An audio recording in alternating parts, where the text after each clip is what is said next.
안녕하세요. 하루하루 소리를 담다 하소담입니다. 오늘 낭독해드릴 작품은 김지수 작가님의 단편소설 자전거를 타는 여자입니다. 이 소설은 1997년에 발표한 소설인데요. 김지수 작가님의 소설집 푸른 그네에 수록된 작품입니다. 꽤 오래된 작품이죠.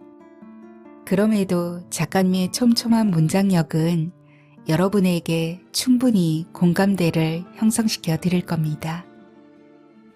작품의 내용 중에 절대 자전거를 타는 여자를 따라가지 마세요. 왜냐고요? 소설을 끝까지 들으시면 아실 거예요. 자, 그럼 하소담 낭독 소리와 김지수 작가님의 작품으로 편안한 시간 되시기 바랍니다. 끝까지 함께 해주세요.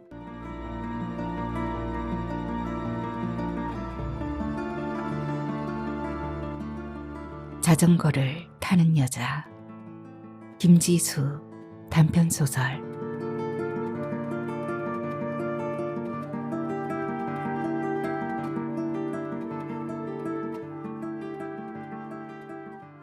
그 여자는 겁이 지독하게 많거나 아니면 타고난 운동신경이 매우 둔한 것임에 틀림없었다. 그렇지 않고서야 개온에 그렇게 연습을 거듭하는데도 불구하고 아직 불과 10여 미터도 못 가서 5번씩이나 넘어질 수가 없는 것이다. 흐린 하늘 위에 물에 분 듯한 흐린 해가 떠 있었다. 아니면 잿빛 구름 사이로 잘못 비어져 나온 달인지도 모르겠다. 저렇게 흐리멍덩한 명도라면 굳이 해라고 여겨야 할 필요도 없으리라. 손님도 뚝 끊긴 늦은 겨울 오후, 나는 무심히 유리문 너머를 내다보았다. 눈발이라도 흩뿌릴 듯한 잿빛의 텅 빈 들판을 배경으로 그 여자의 움직임이 아스라한 화면처럼 비쳐들었다. 그 여자는 오늘도 자전거를 익히고 있었다.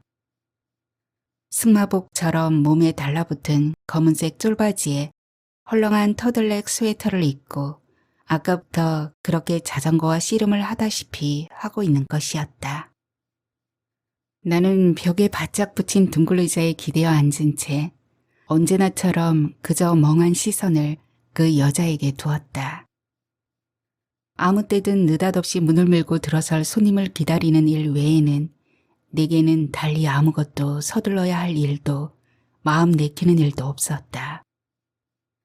여자는 서울의 이 외곽지대에 무슨 대단한 현대화의 상징처럼 들어선 새 아파트의 입주민임에 틀림없었다. 멀리서 보아도 여자에게서는 이쪽 구옥주택가의 주민과는 다른 도시적인 분위기가 풍겼다.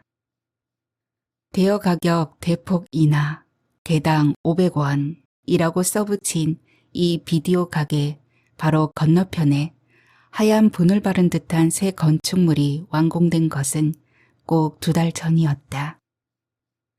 그것은 시선에 아무 거칠 것이 없던 이 납작한 동네에 새로 진군에 들어온 거인처럼 낯설고 서먹했다. 내가 앉은 자리에서는 사선으로 비쳐드는 그 거인의 거대한 옆구리 부분과 파종기를 기다리는 빈 들판이 을씨년스럽게 바라보였다.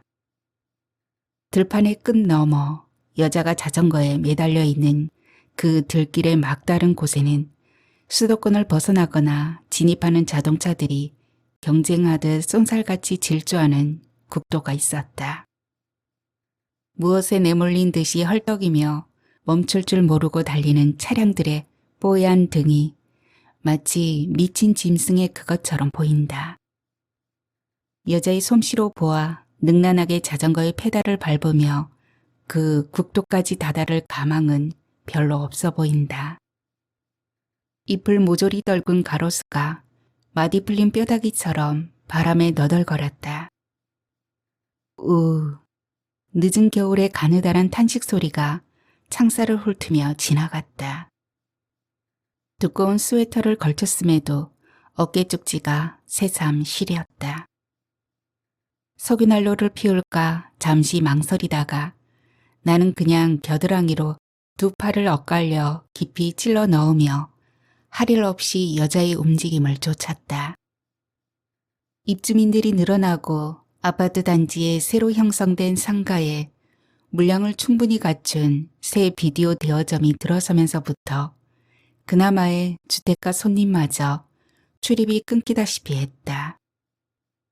대여 가격 대폭 인하, 무조지에 써붙인 선전문 한쪽이 늘어진 채 바람에 날리고 있었다. 바람은 이제 심한 탄식 소리를 내고 있었다. 이렇게 될 줄 몰랐어. 나는 눈을 감았다. 아득한 벌판 가득히 귀에 익은 신음소리가 고통스럽게 귀를 파고들었다. 이렇게까지 될 줄 몰랐다고, 여보. 여자가 다시 자전거와 함께 넘어졌다. 나는 벌떡 일어나 카운터 아래 놓인 마른 수건을 신경질적으로 집어들었다. 그리고는 손에 잡히는 대로 벽에 꽂힌 테이프를 끄집어내려 먼지를 닦기 시작했다. 차가운 테이프의 감촉이 네모난 얼음이기나 한 것처럼 손에 섬뜩했다. 낯익거나 혹은 낯선 배우의 얼굴이 그가 연출하는 가면의 표정으로 그 안에서 나를 보고 있었다. 나는 그 가식화된 모형의 표정을 지우듯 팔을 거칠게 움직여 수건으로 북북 문질렀다. 그러나 그 밖에도 모형은 많았다. 벽면을 가득 채운 테이프들이 좀 더 진절이 나게 진지한 삶은 바로 이런 것이라고 각기 다양한 얼굴과 목소리로 쏟아져 내릴 듯 시시덕거리고 있었다. 그 손바닥만한 직육면체의 틀 속 상품화된 모형의 삶들 사이에 갇혀있는 나 자신의 기형적인 삶의 모습이 문득 한눈에 들어올 것 같았다. 나는 두어 개의 테이프들에 거칠고 무의미한 손질을 하다 말고 맥없이 수건을 떨어뜨리며 다시 의자에 주주 물러앉았다.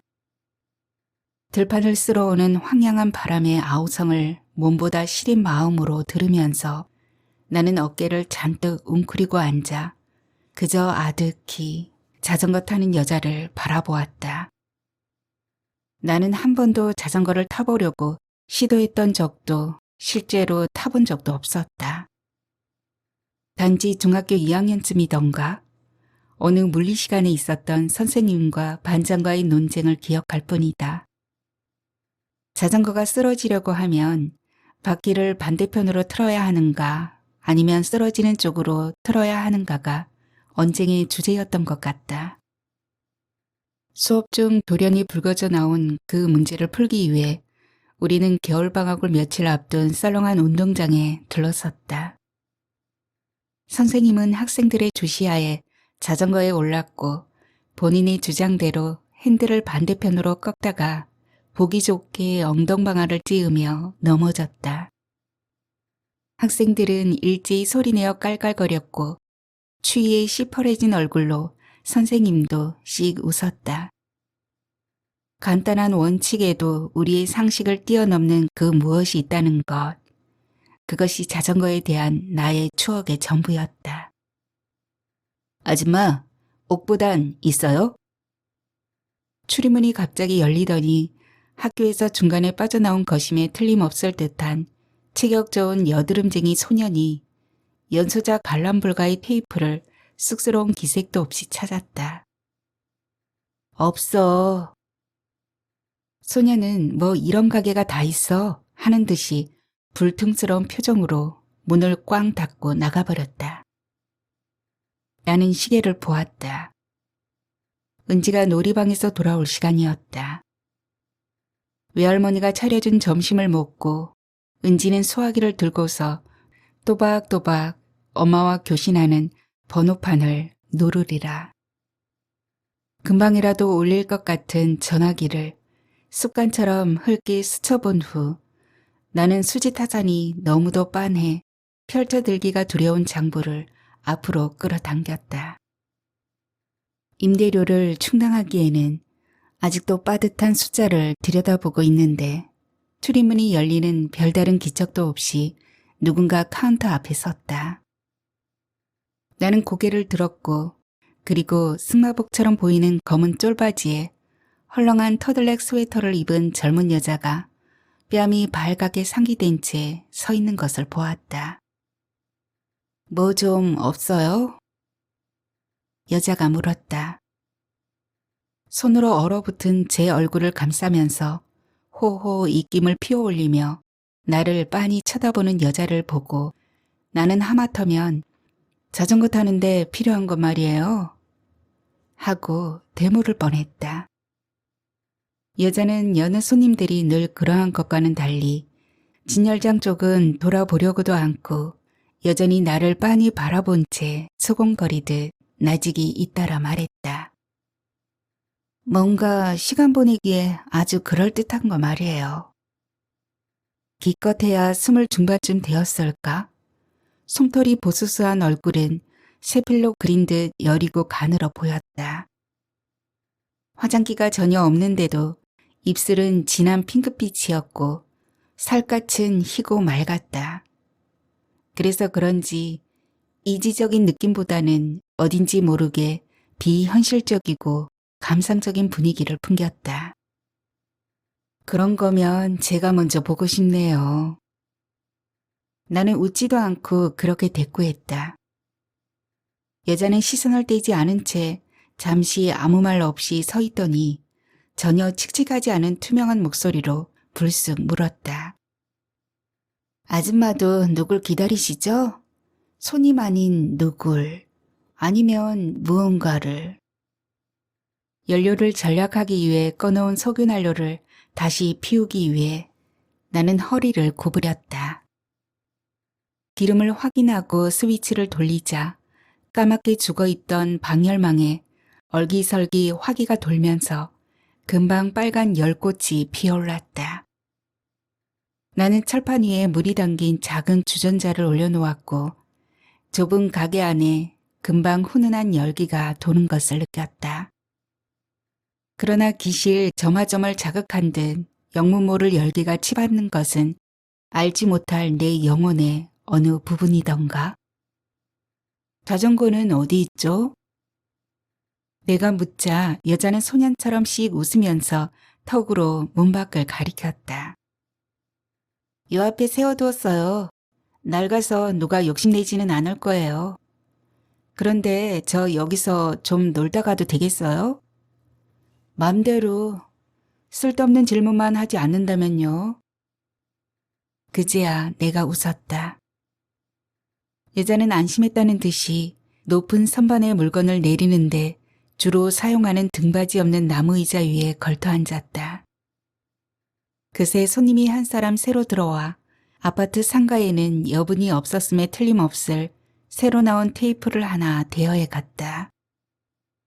얼마간의 성금을 건 회원에 한해서만 9%의 경우 500원이므로 1,000원을 내야 한다는 내 설명에 부득불 유리문에 써붙인 선전 문구를 적용하지 않는 것을 크게 불평한 피곤한 손님이었다. 다들 오해하기 십상인 저런 말을 안 써붙이면 괜한 실랑이가 없을 거 아니에요. 손님이 가고 나자 여자가 눈을 동그랗게 뜬 채 내게 물었다. 나는 그 여자를 흘낏 노려보고 냉랭하게 쏘아붙였다. 하지만 다들 그렇게 하거든요. 누구나 다들 그렇게 하는 대로 살아가야 하는 것이다. 상처를 덜 받는 방법은 물살을 거스르지 않는 것이다. 자전거 타기에도 서툰 이 젊은 여자는 그런 간단한 삶의 철학조차도 아직 익히지 못했는가?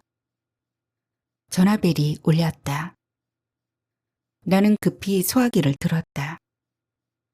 그러나 귀여운 방울 같은 딸아이의 목소리 대신 중국 고래의 성비방 영화라는 옥보단을 찾는 성인 남자의 전화였다.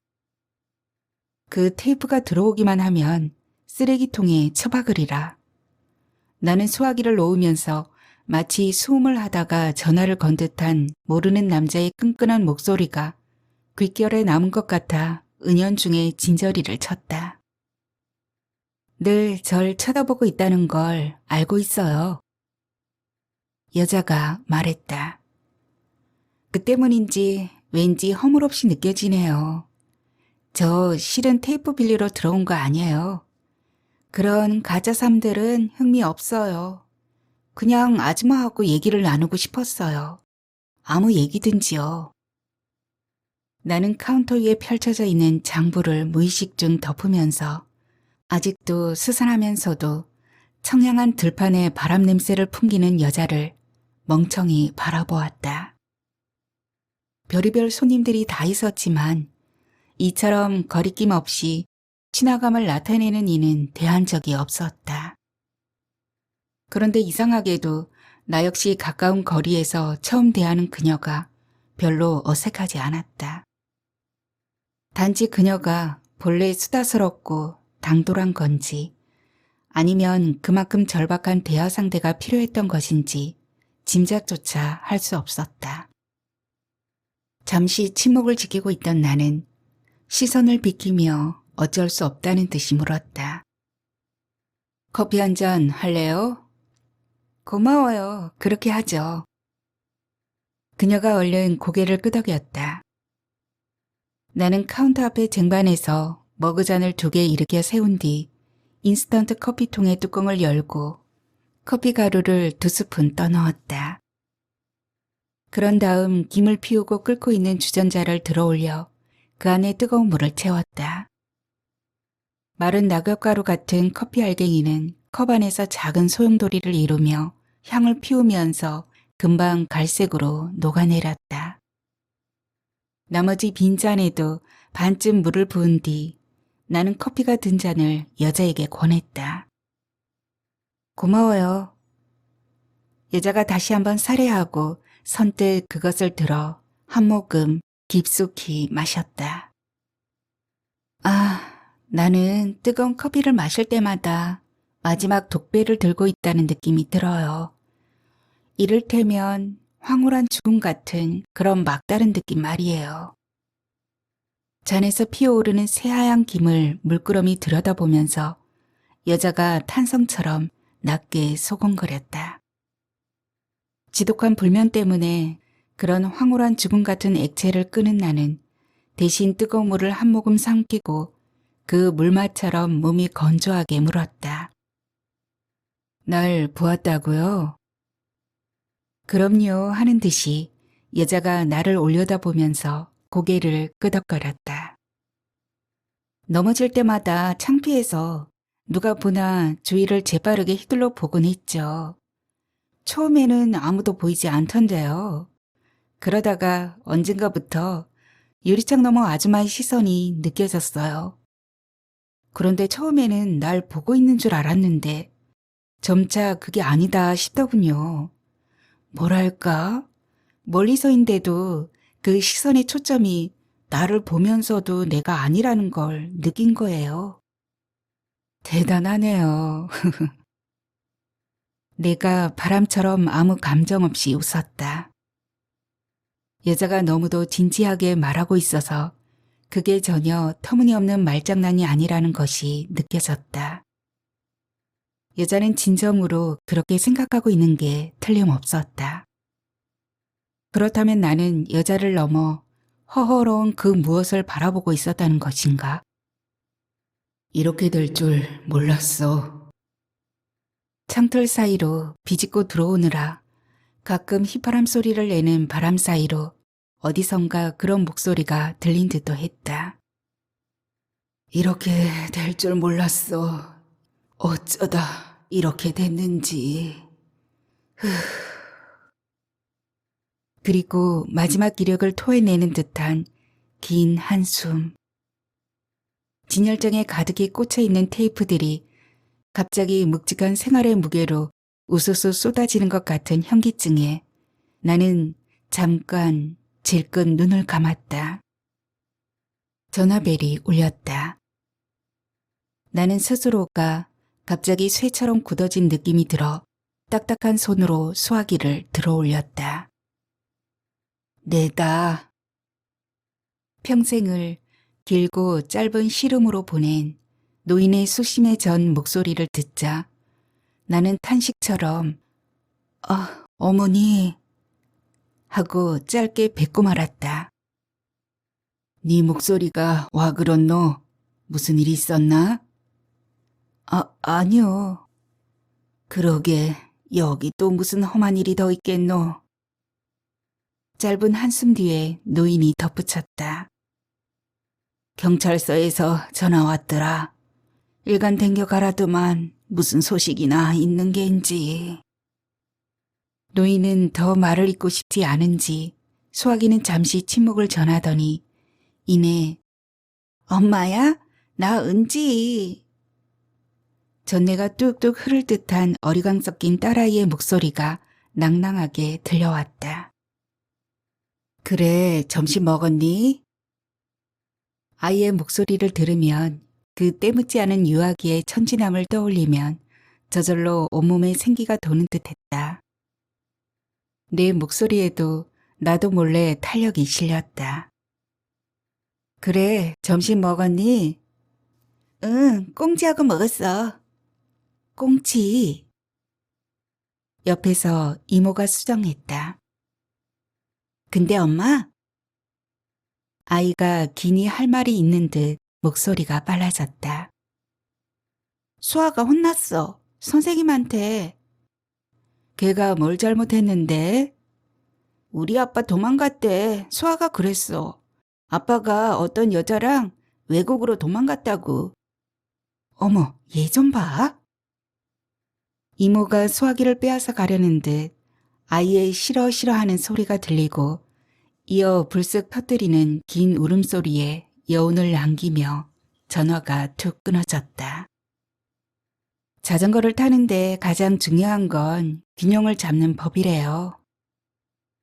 고개를 수그린 채 커피를 홀짝이고 있던 여자가 갑자기 그렇게 말했다. 어느 쪽으로도 기울어지지 않게 어느 순간 정확하게 자신의 중심을 잡는 법. 그렇게 해서 재빨리 그 균형 감각 그대로 나아가는 것. 그게 전부래요.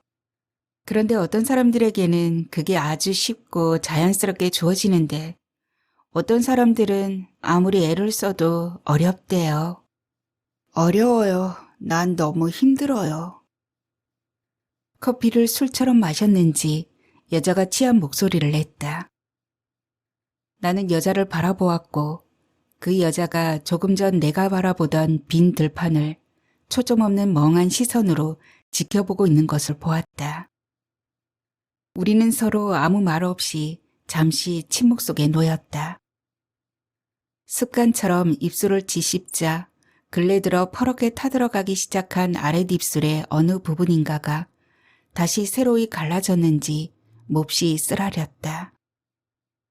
나는 고통을 참으며 갈라진 심장을 어루만지는 기분으로 터진 입술을 혀로 핥았다.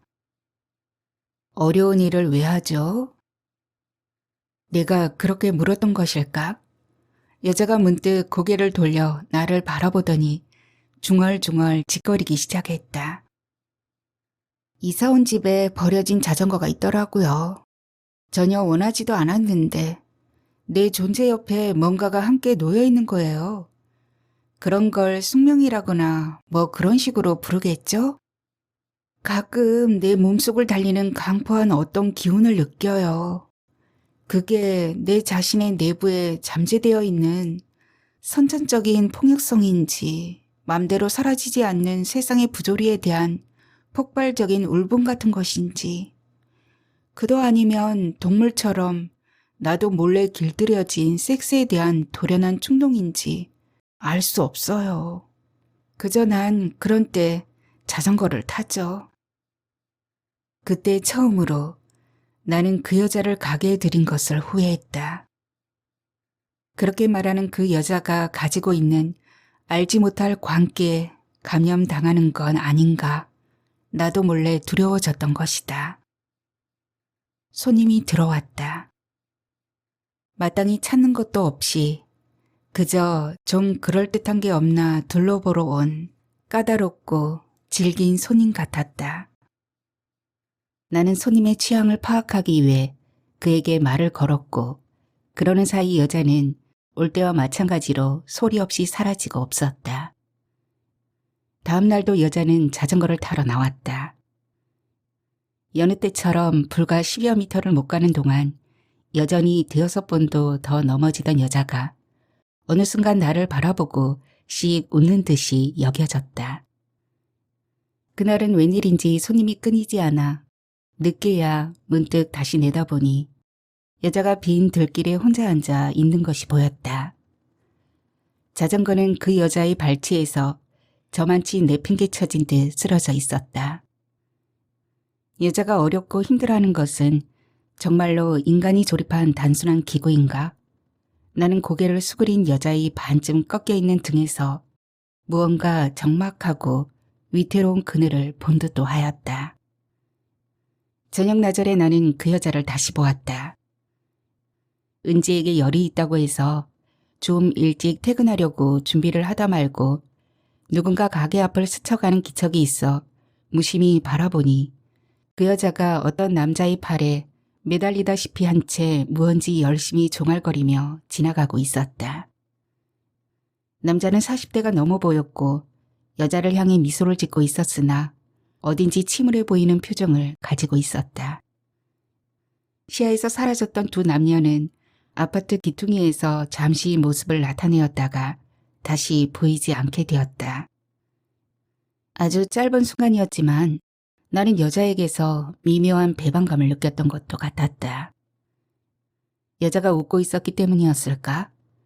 그 여자의 웃는 모습은 귀엽고 단순해서 아이처럼 천진해 보였으나 그녀의 기분 좋게 가늘게 감긴 눈과 작은 활처럼 활짝 열린 입을 보는 순간 왠지 내 등으로 알 수 없는 증오 같은 게 짧은 전율처럼 스쳐 지나갔다. 더 스웨터를 걸치고 막 가게 문을 닫으려는데 전화벨이 울렸다. 몇 번이나 통지를 했는데 왜 안 나오는 거요? 짜증과 사무적인 위압이 실린 경찰서 박 형사의 목소리를 듣고 있는 내 귀에 느닷없이 방금 시야에서 사라진 여자의 웃음소리가 환청처럼 메아리쳤다. 출입문을 닫아 걸고 자물쇠를 채운 뒤 나는 잠시 그대로 문에 등을 기댄 채 눈을 감고 한참 동안 서 있었다. 우물한 표정의 한 나이 든 남자와 젊은 교활한 여자가 감은 눈 위로 천천히 떠올랐다가 사라졌다. 남편에게서는 아직도 소식이 없나요? 글쎄 그렇게 오랫동안 은행 돈을 빼돌리고 철저하게 준비해서 여권을 받아 날 때까지 한 집에서 까맣게 몰랐단 말입니까? 담당 경찰은 아직도 가족에 대한 의심을 온전히 풀지 못한 눈으로 답답한 듯 채우쳐 물었다. 한 집에서, 아니 한 이불 아래에서 아무것도 몰랐던 나는 입을 다문 채 그저 언제나처럼 완강히 고개를 저을 수밖에 없었다. 나는 정말로 알지 못했다.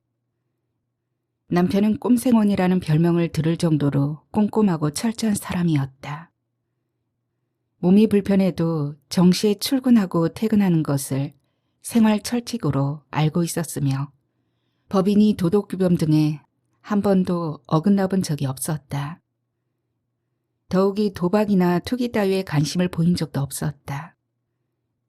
그리고 무엇보다 천성적으로 선량해서 범죄에 빠져들 만큼 모질지가 못했다.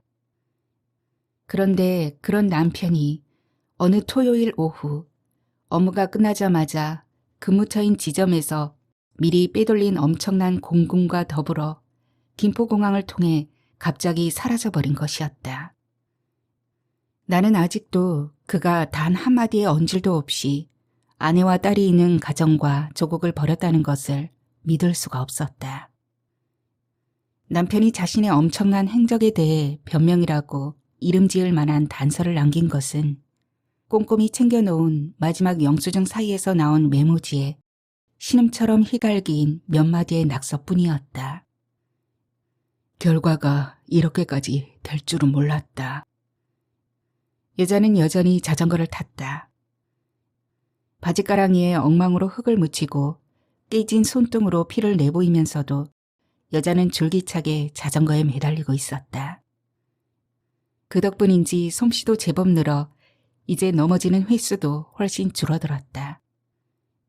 가게에 불쑥불쑥 드나드는 것도 여전했다. 그녀는 혼자 커피를 타서 마시거나 나무 의자에 걸터 앉아 이것저것 시키지도 않은 이야기들을 혼자 중얼중얼 짓거렸다. 어떤 때는 의자 아래 늘어뜨린 다리를 흔들거리며 커피를 홀짝이다 말고 나지익하고 몽상적인 목소리로 칸초네풍의 노래 가사를 읊조르기도 했다. 라일락 그늘 아래서 그대의 입술 받았네. 그 달콤한 첫 키스가 내 인생의 꽃떨기 떨어뜨릴 줄 그때는 정말 몰랐느니. 턱을 괜 채 수치 많은 긴 머리칼에 한 손을 쑤셔놓고 약간 방심한 표정으로 그 여자는 소곤거렸다. 음악가가 되고 싶었어요. 뭐 굉장한 클래식 연주자 같은 거 말고 재즈와 댄스 뮤직을 결합한 심포니적인 대중음악 이론가 말이에요. 그런데 그 꿈의 반도 성취하기 전에 가정 있는 음악 제작자한테 빠져든 거예요. 우습죠? 물론 그 여자 자신도 그랬겠지만 나는 그 여자의 삐뚤어진 사랑이 전혀 우습지 않았다. 여자는 집을 나와 불륜의 동거 생활을 강행할 만큼 피할 수 없는 운명적 사랑의 그림자 따위에 붙잡혔음을 믿으려 애쓰는 것처럼 보였고 그 아집이 결국 족쇄처럼 그녀 자신을 묶을 것이었다. 나는 그 여자가 어떤 식으로 세상을 굴려가든 전혀 관심을 갖고 싶지 않았다. 결국 그것은 그 여자가 마련한 그녀 자신의 삶이기 때문이었다. 어느 날 오후 내다보니 여자가 능숙하게 자전거를 타고 있는 것이 보였다. 한 번도 넘어지는 법이 없이 국도와 닿는 들길의 끝까지 나아갔다가 천천히 되돌아오는 것이었다. 균형이 잡혔나 봐요. 자전거를 세우고 가게 안으로 들어서는 여자에게 내가 먼저 그렇게 물었다. 그러고 보면 그 여자가 그 오랜 기간 동안 자전거 타기에 익숙해지지 못하고 자꾸 기우뚱기우뚱 넘어지는 게 내게도 은근히 신경 쓰이는 일이었던가 보았다. 네? 여자는 영문을 알 수 없다는 표정으로 손에 끼고 있던 장갑을 막 빼내려다 말고 나를 물끄러미 바라보았다. 자전거 타는 데는 중심을 잡는 일이 제일 중요하다면서요. 내가 설명을 보태었다. 네, 그거 말이에요. 그 여자가 뜨악한 얼굴로 겨우 수긍했다. 그리고 잠시 의자 끝에 걸터 앉아 있다가 무연히 말했다. 전 또 깜짝 놀랬잖아요. 세상살이의 어떤 균형을 말하는 줄 알았어요. 나는 여자의 엉뚱한 대답에 웃었다. 정말로 그 여자가 농담을 하고 있다고 생각했기 때문이었다. 그러나 여자는 잠시 아무 말 없이 앉아 있다가 어느 사이 슬그머니 사라지고 보이지 않았다. 그리고 한동안 여자는 가게에 나타나지 않았다. 나는 그 여자가 어느 면에선 조롱처럼 들렸을지도 모를 나의 빗나간 웃음에 화가 난 것인가 생각해 보려고 했었다. 그러나 정작 그 여자 자신이 늘 더 엉뚱한 얘기를 짓거리곤 했지 않았던가. 그러고 보니 그날따라 여자의 표정이나 행동이 여느 때와 달리 무언가 어두운 무게를 거느리고 있었던 것처럼 느껴졌다. 여자가 다시 나타난 것은 은지를 병원에 입원시키고 온 날이었다. 폐렴이네요. 어떻게 이렇게 되기까지 내버려뒀어요? 아이를 진찰한 의사가 힐난하는 얼굴로 나를 바라보았다. 밤에 기침을 좀 심하게 한다 싶었을 뿐인데 나는 열꽃이 피어오른 채 새근거리는 딸아이의 빈약한 새가슴을 내려다보며 입술을 짓씹을 수밖에 없었다. 내 잘못이지. 애미가 일이 따로 있는걸. 함께 따라온 어머니가 안절부절 미안해하며 중얼거렸다. 애미가 정신이 딴 데 있어서. 그렇게만 들려 나는 슬그머니 시선을 떨어뜨렸다. 만약 문을 닫아 걸어둘 수가 없어 서둘러 입원 수속만 마친 채 아이를 어머니에게 맡기고 가게로 돌아와 덧문을 올리려는데 누군가 등 뒤로 와서 섰다. 내가 아이를 가졌대요. 내가 돌아다보자 여자가 훅 숨을 들이마셨다가 내쉬며 절망적인 목소리로 그렇게 내뱉었다. 그리고는 겨우 걸어온 사람처럼 문을 여는 곳조차 기다리지 못하고 그 자리에 무너지듯 쭈그리고 앉았다. 어떻게 이럴 수가 하는 듯 황당하고 당혹스런 몸짓이었다. 나는 가게 문을 한껏 열어젖히고 묵은 우물물처럼 고인 밀폐된 공기 속에 한 발을 내디뎠다. 이 우물을 침잠된 분노가 그 공기보다 무겁게 전신을 휘감아왔다.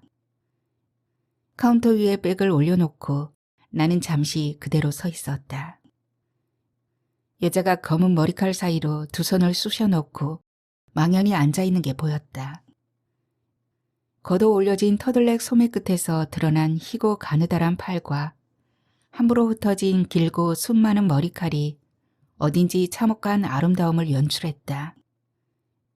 불현듯 내게 여자의 그 검고 긴 머리칼을 휘어잡고 통곡이라도 하고 싶은 충동이 솟구쳤다. 나는 힘들게 돌아서 문을 탕 닫고 여자를 향해 신경질적으로 소리질렀다. 당연한 거 아니에요?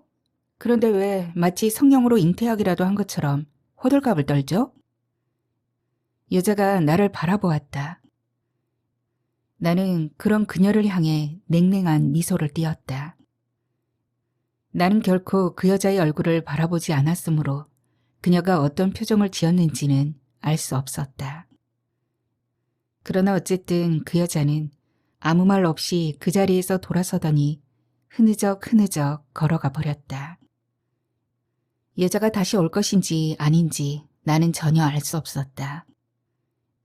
가끔 들길을 달리거나 차량이 쏜살같이 질주하는 들판의 끄트머리에 위태롭게 앉아있는 여자의 모습을 여전히 무료하고 암담한 일과 속에서 아득히 바라볼 뿐이었다.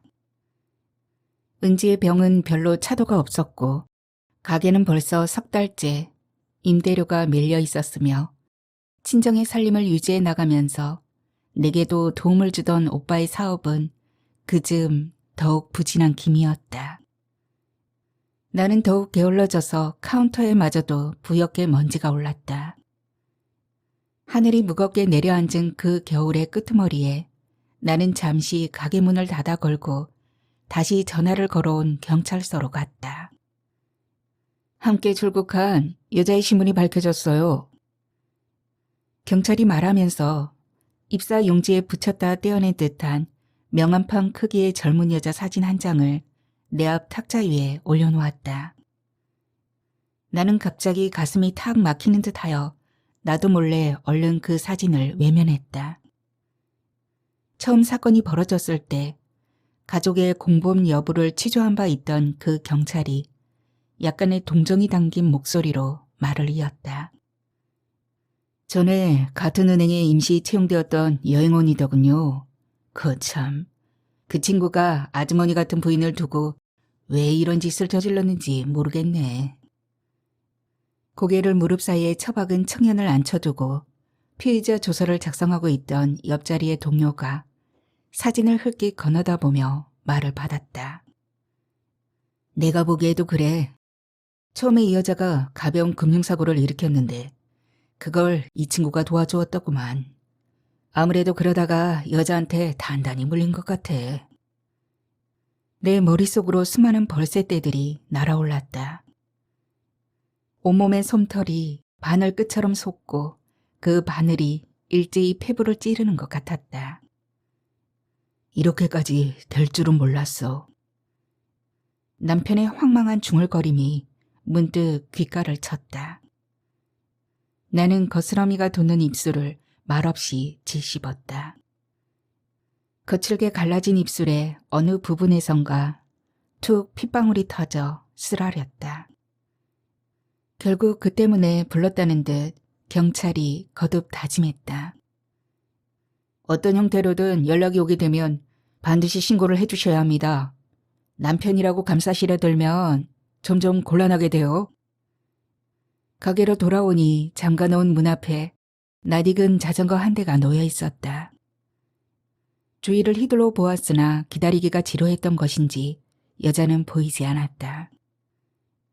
자전거를 문 옆으로 치우기 위해 핸들을 붙잡은 나는 갑자기 그것을 끌고 들길로 나아가기 시작했다. 들판을 휩쓰는 발톱 같은 차가운 바람이 드러난 살갗을 함부로 핥히고 달아났다. 내 몸속에서 광포한 어떤 기운이 무섭게 달리는 것을 나는 생생하게 느끼고 있었다. 그것이 그 여자가 말하던 잠재된 폭력성인지 세상의 부조리에 대한 울분인지 그도 아니라면 남편이 길들여 놓고 간 섹스에 대한 충동인지 알 수 없었다. 그저 내 안에 무엇인가가 터져나오듯 충동적 욕망이 나를 온전히 사로잡았다. 나는 무거운 동물체 같은 자전거를 묵묵히 끌어안은 채 들길의 한가운데로 올라섰다. 그리고는 자전거를 반드시 세우고 그 위에 올라앉았다. 그러나 두 발을 모두 땅에서 뗄 수가 없어 한 발만 페달에 올려놓고 한 발은 바닥에 딛고 있자니 몸이 한쪽으로 기울어졌다. 하늘이 옆으로 반이나 기울어져 보였고 아파트의 반듯한 몸뚱이도 한쪽으로 삐딱하게 기울어졌다. 국도를 달리는 차들도 사선으로 누운 채 맹렬히 달리고 있었다. 나는 삐뚤게 나를 향한 세상의 모습이 무서워 얼른 고개를 치켜들었다. 그리고 용기를 내어 온몸을 바르게 세우고 두 발을 페달 위에 가지런히 얹었다. 그러나 똑바로 서서 이제 막 앞으로 나아가야겠다고 여긴 순간 나는 쿵 하는 소리를 요란하게 내면서 자전거와 함께 모로 쓰러져 버리고 말았다. 마른 흙먼지가 풀썩 일면서 몸의 어느 부분인가에 심한 충격이 왔다. 나는 잠시 그대로 바닥에 주주 물러앉아 있었다. 코끝으로 맡아지는 알싸한 흙내와 함께 한 줄기 알 수 없는 눈물이 볼을 타고 흘러내렸다. 팔꿈치와 무릎에 멍이 든 채로 먼지 쌓인 카운터 앞에 멍하니 앉아있자니 여자가 슬그머니 들어왔다. 병원에 들렀다 오는 길이에요. 여자는 의자에 걸터 앉으며 습관처럼 머리카락을 쓸었다. 그녀는 며칠 사이 몰라보게 헬쓱해져 있었다. 짙은 핑크빛 입술은 시퍼런 기운을 띠었고 뺨도 윤기 없이 홀쭉했다. 그런데 상상임신이래요. 여자는 나를 보고 억지로 웃는 듯한 희미한 미소를 흘렸다. 나는 아무 말 없이 석유난로에 불을 피우고 그 위에 주전자를 얹었다. 물이 데워질 때까지 우리는 서로에게 화가 난 것처럼 아니면 따로 각기 존재하는 것처럼 상대를 외면한 채 고요히 앉아 있었다. 좀 더 진지한 삶을 향한 모형의 삶들로 채워진 비디오 테이프들과 창틀 사이로 비집고 들어와 휘바람 소리를 내는 황량한 바람 소리에 갇혀 우리는 시간의 흐름을 억지로 가로지르기라도 하는 것 같았다. 상상 임신이라는 건 갑자기 그녀가 뭔가 겁에 질린 듯한 목소리로 불쑥 말했다.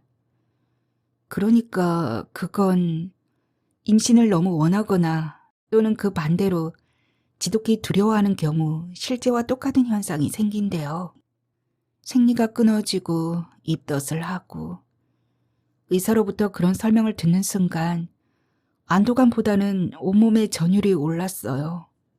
상상으로 단지 생각만으로 어떤 구체적인 물리적 현상이 가능해지다니 정말로 끔찍한 일 아니에요? 이를테면 그저 정신을 모으는 것만으로도 누군가에게 치명적인 타격이 가능해지기도 한다는 거 말이에요.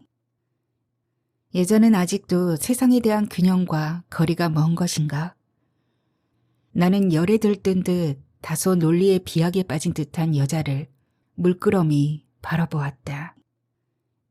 그리고 그 여자가 처음 만났을 때와는 달리 맑은 정기를 잃고 어딘지 많이 쇠진해 있다는 느낌을 받았다. 이미 누군가를 해치고 있다는 자책은 없어요? 나는 왜 그 순간 그렇게 물었던 것일까? 내 안에 억눌린 분노들이 그런 식으로 형태를 갖춘 것을 스스로 확인하고 싶어서였을까? 당신이 소유한 불굴의 사랑은 이미 누군가를 철저히 파괴하고 있을지도 몰라. 나쁜 년. 내 남편을 돌려줘. 여자가 멍한 눈으로 나를 바라보았다. 물이 끓어요. 내가 일어나면서 그녀의 앙상한 어깨를 치자 그녀가 꿈에서 깬 듯 화들짝 놀랐다. 그리고는 주위를 두리번거리더니 얼굴을 두 팔 사이에 깊이 묻어버렸다. 나는 마른 걸레를 꺼내어 아주 오랜만에 먼지가 하얗게 묻은 테이프들을 닦기 시작했다. 풀풀 날리는 먼지의 잔해 넘어 여자가 무슨 생각을 하고 있는지 혹은 울고 있는지 어떤지 알 수 없었다. 나는 단지 우리들의 고통스러운 일상의 삶 역시 이처럼 먼지 묻은 테이프들의 삶들이 보여주는 낡은 모형 중의 하나가 아닌가, 그런 씁쓸한 생각을 했던 것도 같다. 여자가 죽은 것은 며칠 후였다. 고의였는지 실수였는지 여자는 자전거를 국도 끝까지 몰아갔고 달리던 차 중에 하나와 맞부딪혀 그 자리에서 즉사했다. 나는 몰려든 사람들의 틈바구니 넘어 멀리서 앰뷸런스에 실리는 그녀의 축 늘어진 다리 부분만을 볼 수 있었다. 위태롭게 페달을 밟아가던 그녀의 발은 생존의 연락과는 상관없이 작고 아름다웠다. 남편에게서는 아직도 아무런 소식이 없고 나는 밀린 가게세를 걱정하며 유리문 너머 먼 들길로 아득히 자전거를 달리는 여자를 바라본다.